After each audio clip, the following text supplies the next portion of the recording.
Hello and welcome to bmzlounge.com. In this video, we are looking into the power dynamics in project management. This topic is more useful for your real life project management situations, real life project management environment rather than your PMP exam. So there are different types of powers that are in play when you are managing a project, and we are going to look at all of them. As always, if you're into reading articles, first link in the description is going to take you to an article on this topic over at our official website, pmclounge.com. So check that out. Second link will be a playlist of all the videos that are part of the basics of project management. So check that out as well. Let's get started. So first of all, you need to understand what power dynamics really is.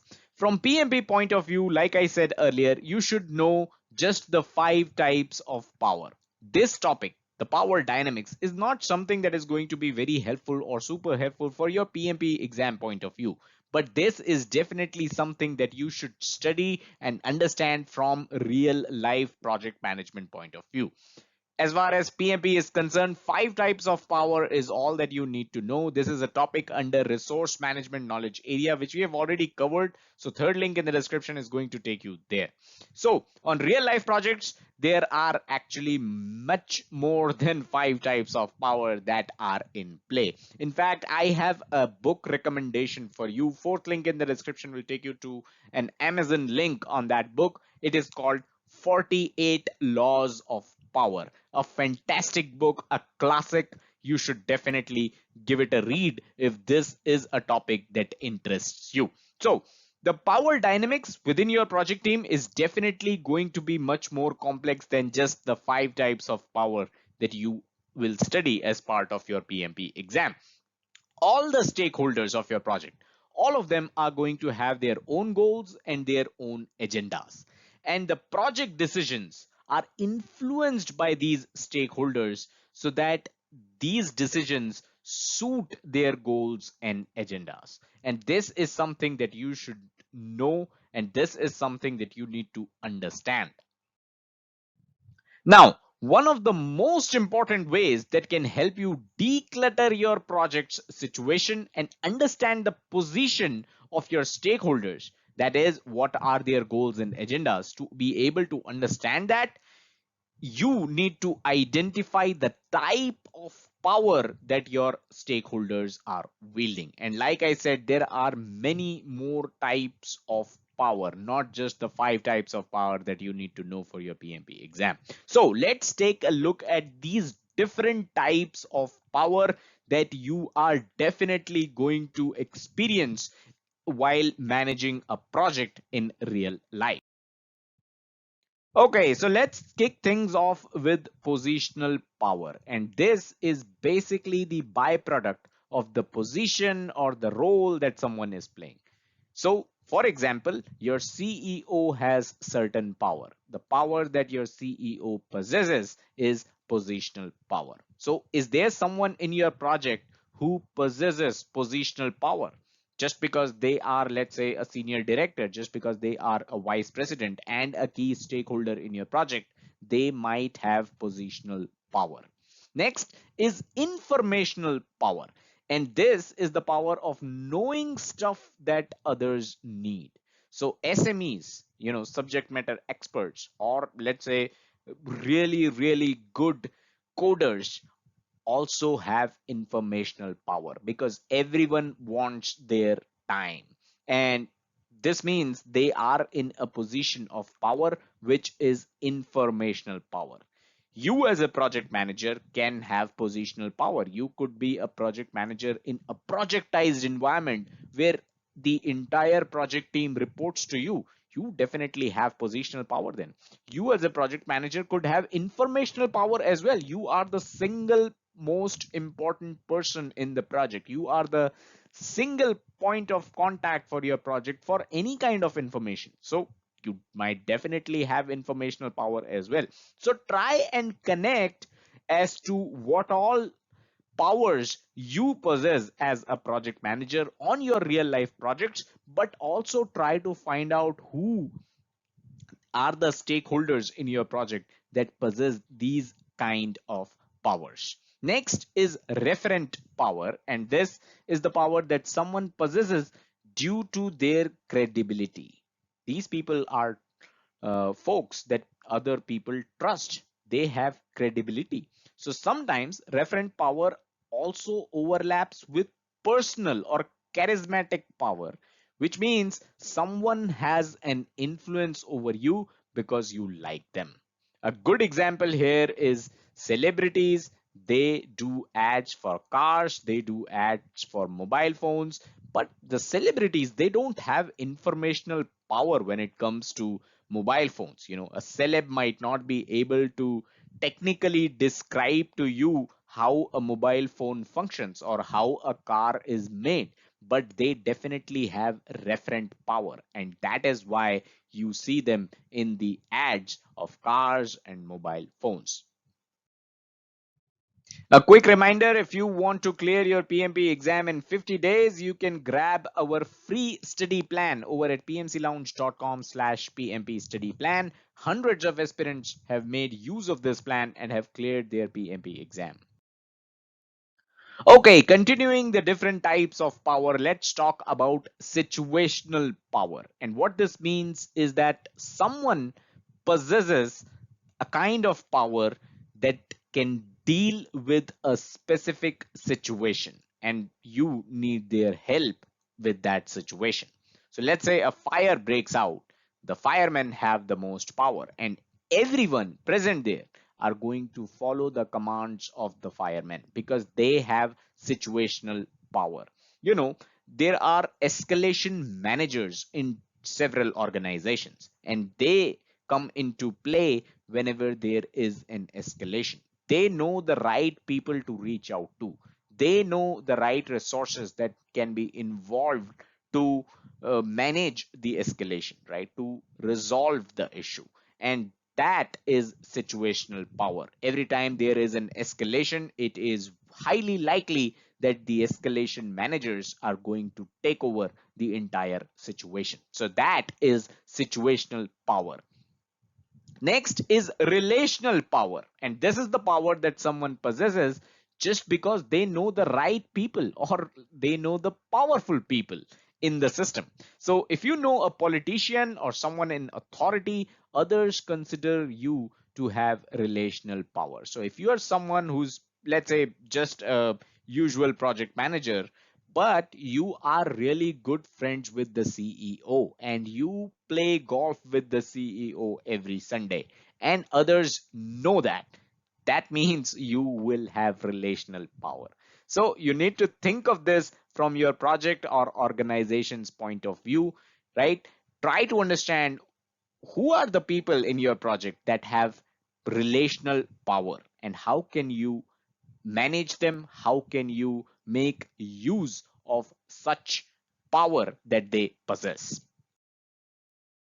All right, have you ever heard of the saying knowledge is power? That's where expert power comes into the picture. So this is basically the power that you possess by the virtue of the knowledge that you have. This could be something as simple as the power possessed by the best developer in your project team. So the best developer in your project team has expert power because he or she is an expert at the job that they are doing, right? Now, this is different from informational power in the sense that someone might have all the information, but they need not necessarily be an expert. For example, someone knows the latest around the project, someone knows the latest news of an organization. They definitely have informational power, but that doesn't really make them an expert in coding. That doesn't really make them an expert in designing, right? So that's the difference between expert power and informational power.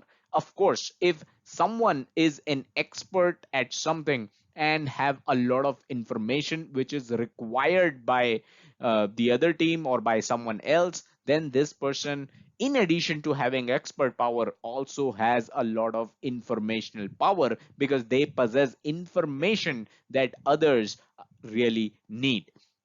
Next is reward oriented power, and this is when you have influence over others just because you can reward them.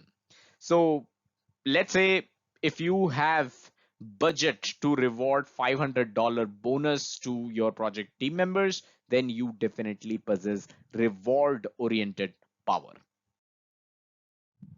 Okay, moving on. Next is punitive or coercive power.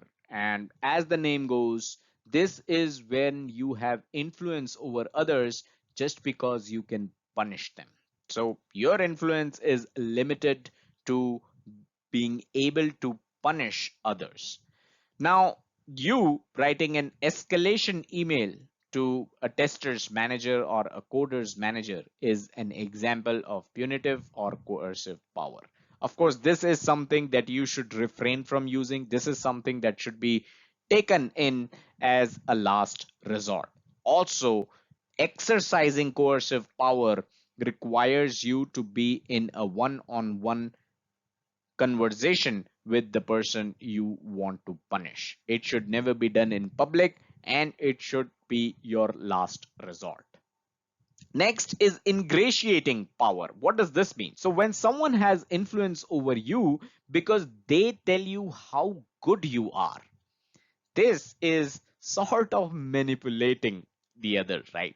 So when you manipulate the other person by letting them know that they are really good, that's where you are making use of ingratiating power.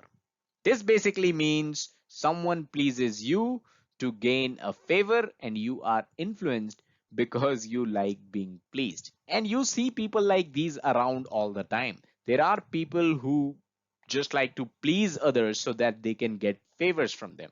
And there are people who like being pleased, so they are manipulated because of ingratiating power in the play. Now, in your project, can you think of people who are making use of this kind of power?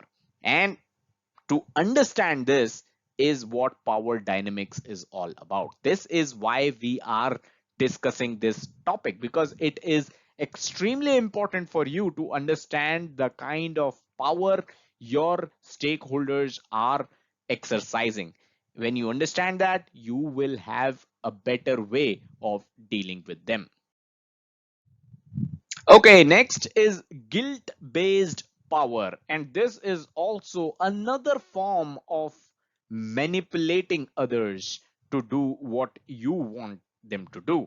So, this is the power that a person exerts by appealing your sense of honor or duty just to get you to do what they want. You would feel guilty if you don't comply, and politicians are a really good example of this. So, think around and look around and try to understand, are there people making use of guilt based power in your project? Next is persuasive power, and this is the power of rational argument. So this is when you are putting the facts on the table and you are making a rational argument.